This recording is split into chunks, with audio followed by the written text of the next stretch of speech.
Assalamualaikum warahmatullahi wabarakatuh. Izin memperkenalkan diri, nama saya Najwa Aprisda Ramdhani dengan NPM 23150618086, berasal dari kelas PSTIB, di mana pada kelompok 10 ini saya bersama dua rekan saya yang lainnya, yaitu bernama.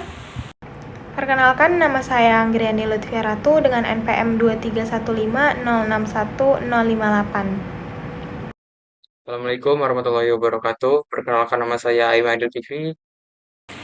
Pada video kali ini, kami akan mempresentasikan hasil diskusi kelompok kami pada mata kuliah Organisasi Arsitektur Komputer, Chapter 21, buku 11, dengan tema Multicore Computer. Table of Contents dari judul 21 yaitu Multicore Computer. Yang pertama yaitu ada Hardware Performance Issue, yang kedua ada Software Performance Issue, yang ketiga ada Multicore Organization, yang keempat ada Heterogeneous Multicore Organization, yang kelima ada Example of Multicore Processor, dan yang terakhir ada Conclusion. Multicore processor merupakan sebuah prosesor yang memiliki lebih dari satu unit pemrosesan independen yang disebut dengan core dalam satu chip fisik. Setiap core di dalam prosesor multicore dapat mengeksekusi instruksi dari perangkat lunak secara bersamaan, memungkinkan komputasi paralel yang lebih efisien dibandingkan dengan prosesor tunggal. Dengan adanya banyak core dalam satu chip, sebuah prosesor dapat menangani beberapa tugas secara bersamaan, meningkatkan kinerja dan kemampuan multitasking tanpa meningkatkan frekuensi clock yang berlebihan. Yang pertama ada Hardware Performance Issue, di mana perkembangan teknologi mikroprosesor berfokus pada peningkatan instruction level parallelism, yaitu melalui berbagai teknik seperti pipelining, superscalar execution, dan juga simultaneous multithreading, di mana desain prosesornya mengalami banyak perubahan signifikan untuk memaksimalkan ILP, sehingga lebih banyak pekerjaan dapat diselesaikan dalam setiap siklus clock. Tiga langkah utama untuk mencapai ini adalah pipelining, yaitu merupakan eksekusi instruksi dibagi dalam beberapa tahap pipeline secara paralel. Yang kedua ada superscalar, yaitu menambah pipeline untuk menjalankan instruksi paralel secara selama hambatan dihindari. Dan yang terakhir, simultaneous multithreading, yang memperluas bank register agar beberapa thread bisa berbagi pipeline. Selanjutnya ada konsumsi daya. Konsumsi daya prosesor meningkat seiring bertambahnya densitas transistor dan frekuensi clock, mendorong desain arsitektur yang berfokus pada performance per watt. Salah satu solusinya adalah penggunaan core berdaya rendah untuk tugas ringan dan core berperforma tinggi untuk tugas berat, seperti pada arsitektur ARM Big Little. Change yang lebih besar juga membantu mengurangi akses ke memori utama, meningkatkan efisiensi daya. Oke, selanjutnya di sini saya akan menjelaskan materi mengenai software performance issues atau masalah kinerja dari perangkat lunak. Yang pertama, perangkat lunak pada multicore. Kinerja perangkat lunak pada arsitektur multicore sangat bergantung pada efisiensi dalam memanfaatkan paralelisme. Menurut Amdahl's Law, bagian kecil dari kode yang bersifat serial dapat membatasi peningkatan kinerja meskipun sebagian besar program telah diparalelkan. Oleh karena itu, penting untuk membagi tugas besar menjadi tugas kecil yang dapat dijalankan secara independen oleh beberapa core. Kemudian, pengelolaan sinkronisasi, pembagian kerja, dan komunikasi antar core sangat penting untuk mengurangi overhead. Penggunaan algoritma paralel yang mengurangi komunikasi dan bottleneck juga diperlukan untuk meningkatkan skalabilitas, terutama pada aplikasi basis data dan server. Kemudian, selain perangkat lunak server umum, sejumlah kelas aplikasi mendapatkan manfaat langsung dari kemampuan untuk meningkatkan throughput seiring dengan bertambahnya jumlah core. Yang pertama ada aplikasi multi-threaded atau paralelisme level thread yang memiliki sejumlah kecil proses dengan banyak thread. Kedua, ada aplikasi multiproses atau paralelisme level proses yang terdiri dari banyak proses single-threaded. Yang ketiga, ada aplikasi Java, yaitu mendukung threading dan Java Virtual Machine untuk mengelola penjadwalan serta memori untuk aplikasi multi-threaded. Dan yang terakhir, ada aplikasi multi-instance, yaitu beberapa instance aplikasi dapat dijalankan paralel meskipun tidak mendukung banyak thread dan virtualisasi digunakan untuk isolasi. Kemudian untuk contoh aplikasinya sendiri ada Valve Game Software. Jadi Valve ini mengembangkan game populer dan mesin source yang mendukung multithreading untuk prosesor multicore. Kemudian untuk granularitas threadingnya, ada threading kasar, yaitu modul sistem yang ditugaskan ke prosesor terpisah dengan sinkronisasi melalui timeline. Kedua, ada threading halus, yaitu tugas serupa dibagi di antara beberapa prosesor, seperti membagi loop array menjadi loop paralel. Dan yang ketiga, ada threading hibrida, yaitu menggabungkan threading halus untuk beberapa sistem dan single threading untuk lainnya. Jadi di sini Wolf menemukan bahwa threading kasar dapat meningkatkan performa hingga 2 kali lipat di dua prosesor. Meskipun peningkatan nyata untuk gameplay hanya sekitar 1,2, penggunaan threading halus sulit karena waktu kerja bervariasi dan pengelolaan timeline yang kompleks. Selanjutnya untuk materi yang ketiga yaitu multi-core organization. Ada level case, yaitu dalam arsitektur multi-core, hierarki case ini memainkan peran penting dalam meningkatkan kinerja. Case L1 biasanya didedikasikan untuk setiap core, sementara case L2 dan L3 dapat dibagikan di antara beberapa core. Penggunaan case bersama pada level yang lebih tinggi ini membantu mengurangi cache miss dan meningkatkan efisiensi komunikasi antar core, sehingga mendukung pemrosesan yang lebih cepat dan lebih responsif. Kemudian pada gambar, terdapat 4 organisasi umum untuk sistem multi-core. Yang pertama, dedicate L1 case, yaitu memiliki case L1 dengan setiap core memiliki case L1 sendiri. Contohnya ada ERM 11MP core.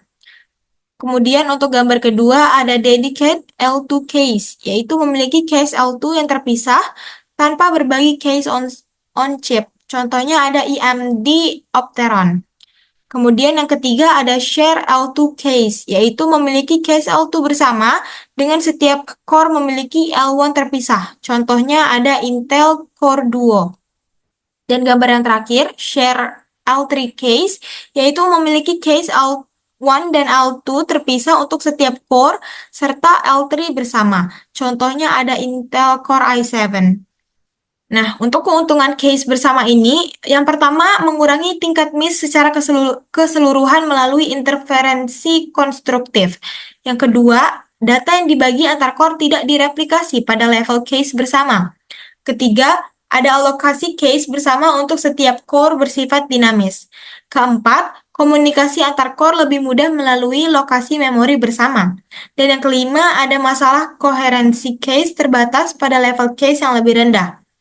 Jadi keuntungan case L2 yang didedikasikan adalah akses cepat bagi setiap core, bermanfaat untuk thread dengan lokalitas kuat, dengan meningkatnya kapasitas memori dan jumlah core. Penggunaan case L3 bersama dengan case L2 terpisah diperkirakan memberikan performa lebih baik dibandingkan case L2 bersama yang besar atau tanpa case L3. Selanjutnya yang terakhir ada simultaneous multithreading atau SMT. Jadi ini memungkinkan beberapa thread berjalan secara paralel dalam satu core, meningkatkan jumlah thread yang dapat dijalankan pada satu prosesor fisik. Jadi dengan memaksimalkan penggunaan sumber daya dalam core ini, saat satu thread menunggu operasi tertentu, thread lain dapat memanfaatkan unit eksekusi yang tersedia. Contoh implementasi dari SMT ini adalah pada prosesor modern, yaitu Intel Hyper-Threading.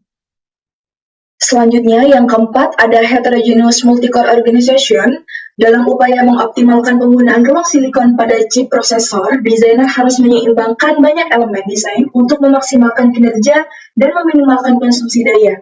Beberapa pendekatan yang telah dibahas yaitu diantaranya meningkatkan presentasi chip untuk memory change, meningkatkan jumlah level memory change, mengubah panjang dan komponen fungsional dari pipeline instruksi, menggunakan simultan multithreading, dan yang terakhir ada menggunakan banyak core. Organisasi multi-core homogen terdiri dari beberapa core identik, sementara organisasi multi-core heterogen mencakup lebih dari satu jenis core. Selanjutnya, terdapat gambar CPU atau GPU dari multi-core, yang mana menunjukkan organisasi prosesor multi-core yang umum, di mana beberapa CPU dan GPU berbagi sumber daya on-chip seperti change level terakhir, di mana jaringan interkoneksi dan pengontrol memori, kebijakan manajemen change yang efektif sangat penting untuk berbagi LLC, namun perbedaan sensitivitas change dan tingkat akses memori antara CPU dan GPU menimbulkan tantangan signifikan dalam berbagai LLC secara efisien. Selanjutnya, arsitektur set instruksi yang berbeda. Pada multi-core heterogen, chip dapat memiliki core dengan arsitektur set instruksi yang berbeda, seperti kombinasi CPU untuk tugas umum dan GPU untuk komputasi paralel. Pendekatan ini memaksimalkan kinerja untuk berbagai beban kerja. Selanjutnya ada arsitektur set instruksi yang setara. Beberapa sistem multi-core heterogen menggunakan core dengan set instruksi sama, namun pada desainnya berbeda untuk efisiensi daya. Contohnya, ARM Big Little memanfaatkan core hemat daya untuk tugas ringan dan core berperforma tinggi untuk tugas berat, mengoptimalkan penggunaan daya tanpa mengorbankan kinerja. Dan yang terakhir yaitu ada koherensi change dan model Moisey. Koherensi change merupakan tantangan dalam arsitektur multi-core heterogen. Protokol Moisey menjaga konsistensi data antar core dengan menetapkan status data dalam change, memungkinkan berbagi data yang efisien tanpa mengorbankan integritas atau kinerja. Ini saya akan menjelaskan tentang multi-core komputer. Di sini saya akan menjelaskan contoh dari multi-core komprosesor. Di sini ada satu contoh yaitu Intel Core i7-5960X. Nah, prosesor Intel Core i7-5960X ini adalah salah satu contoh produk mikroprosesor yang dirancang untuk personal komputer yang workstation.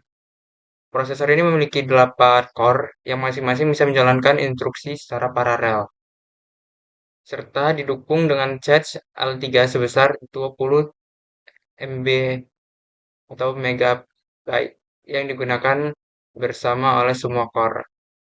Cara kerja dari prosesor ini yaitu setiap core dalam Intel Core i7 memiliki L1 dan L2 cache masing-masing, yang berarti setiap core dapat menyimpan dan mengambil data dari cache dengan sangat cepat, tanpa harus menunggu giliran L3 cache yang lebih besar digunakan bersama oleh semua core. Memungkinkan data yang mungkin dibutuhkan oleh lebih dari satu core tersedia di satu tempat. Intel juga menggunakan teknik perfecting, di mana prosesor mencoba memprediksi data yang mungkin dibutuhkan core dan menyimpan lebih awal di cache sehingga core tidak perlu menunggu lama untuk mendapatkan data. Langsung saja di sini terdapat core yaitu core 0, core 1 hingga di sini core 7. Di mana prosesor Intel Core i7-5960X ini memiliki 8 core yang ditampilkan di gambar. Setiap core memiliki unit pemrosesan independen yang bisa menjalankan tugas sendiri-sendiri. Dalam konteks microcore, setiap core dapat menjalankan instruksi secara paralel, sehingga kecepatan pemrosesan secara keseluruhan.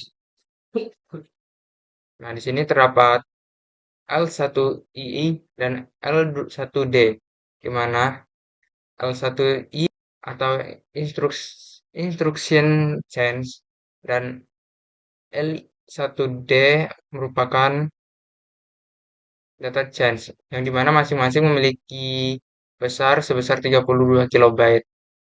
L1 digunakan untuk menyimpan instruksi yang sering digunakan oleh core, sementara L1D menyimpan data yang sering diakses. Tes ini adalah yang paling cepat diakses oleh core.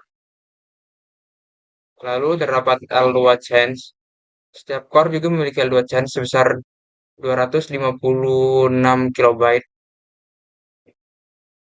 Cache ini berfungsi sebagai cache tingkat kedua yang memungkinkan untuk menyimpan data dan instruksi yang tidak tersedia di L1 change. L2 change berkapasitas lebih besar dibandingkan L1, tetapi lebih lambat. Nah, selanjutnya di sini ada L3 change, di mana semua core berbagi L3 change sebesar 20 MB. L3 change berfungsi sebagai buffer antara L2 change di setiap core dan memori utama. Data yang tidak ditemukan di L2 change bisa diambil dari L3 change yang ukurannya lebih besar dan dapat diakses oleh semua core. Penggunaan core change bersama ini memungkinkan komunikasi lebih efisien antara core dan mempercepat pengambilan data yang dibutuhkan bersama oleh beberapa core. Lanjut, di sini terdapat DDR4 memory controller, di mana DDR4 memory controller terhubung ke memori utama dengan kecepatan transfer sebesar 2133 GT per second. Ini berarti memori utama bisa mengirimkan data ke prosesor dengan sangat cepat. Jika data tidak tersedia di L1, L2, atau L3 cache, prosesor akan mengambil data dari memori utama melalui controller ini. Lalu terdapat PCI Expressor di sini. Prosesor ini terhubung ke perangkat eksternal seperti kartu grafis atau storage melalui PCI eksternal Express yang memiliki 40 jalur dengan kecepatan 8 GT per second. Ini memastikan bahwa prosesor dapat dengan cepat berkomunikasi dengan perangkat lain di dalam sistem, seperti kartu grafis, yang penting untuk aplikasi yang membutuhkan transfer data cepat. Secara keseluruhan, gambar ini menunjukkan bagaimana setiap core pada Intel Core i7-5960X bekerja secara independen tetapi berbagi cache L3 dan berkomunikasi dengan memori utama serta perangkat lain di sistem. Cache persistent level berfungsi untuk menyimpan data yang sering diakses sehingga prosesor tidak perlu mengakses memori utama lebih lambat. Lalu contoh selanjutnya terdapat ARM Cortex A15 MP Core. ARM Cortex A15 MP Core adalah prosesor microcore berbasis arsitektur ARM yang dirancang untuk performa tinggi pada aplikasi seperti komputasi mobile, server digital di rumah, dan infrastruktur nirkabel. Prosesor ini memiliki beberapa inti core yang memungkinkan pemrosesan paralel dengan fitur-fitur seperti chance terintegrasi, unit controller scope atau ECU, dan pengontrol instruksi generik atau GIC untuk menangani manajemen change, koherensi data, dan distribusi interupsi. Lalu selanjutnya terdapat contoh yang lain yaitu IBM Z13 mainframe, di mana IBM Z13 mainframe adalah sistem komputer mainframe yang sangat kuat dan dirancang untuk menangani beban kerja yang besar, seperti transaksi data intensif dan pengambilan batch dalam lingkungan perusahaan besar. IBM Z13 mendukung hingga ribuan proses simultan, memiliki fitur keamanan yang canggih, dan didesain untuk efisiensi performa dalam prosesan data dan virtualisasi. Lalu, materi ini membahas perkembangan prosesor multicore yang menjadi semakin penting untuk meningkatkan kinerja komputasi tanpa harus meningkatkan frekuensi clock. Prosesor multicore memungkinkan beberapa core bekerja secara paralel, sehingga memberikan efisiensi yang lebih tinggi dalam multitasking dan pemrosesan data secara bersamaan. Tantangan utama dalam teknologi ini adalah peningkatan kompleksitas desain perangkat lunak, agar dapat memanfaatkan kemampuan paralelisme dengan baik. Pendekatan seperti penggunaan cache hierarki dan simultaneous multi-read atau SMT membantu meningkatkan efisiensi dan kinerja. Contoh produk seperti Intel Core i7-5960X dan ARM Cortex A15 MP Core dan IBM Z13 mainframe menunjukkan bagaimana teknologi multicore ini diterapkan dalam prosesor modern untuk mengatasi berbagai tantangan kerja. Inovasi dalam arsitektur multicore ini sangat krusial dalam menciptakan efisiensi komputasi yang lebih baik di masa depan. Oke, sekian presentasi dari kelompok kami. Kurang dan lebihnya kami mohon maaf. Kami tutup. Wassalamualaikum warahmatullahi wabarakatuh.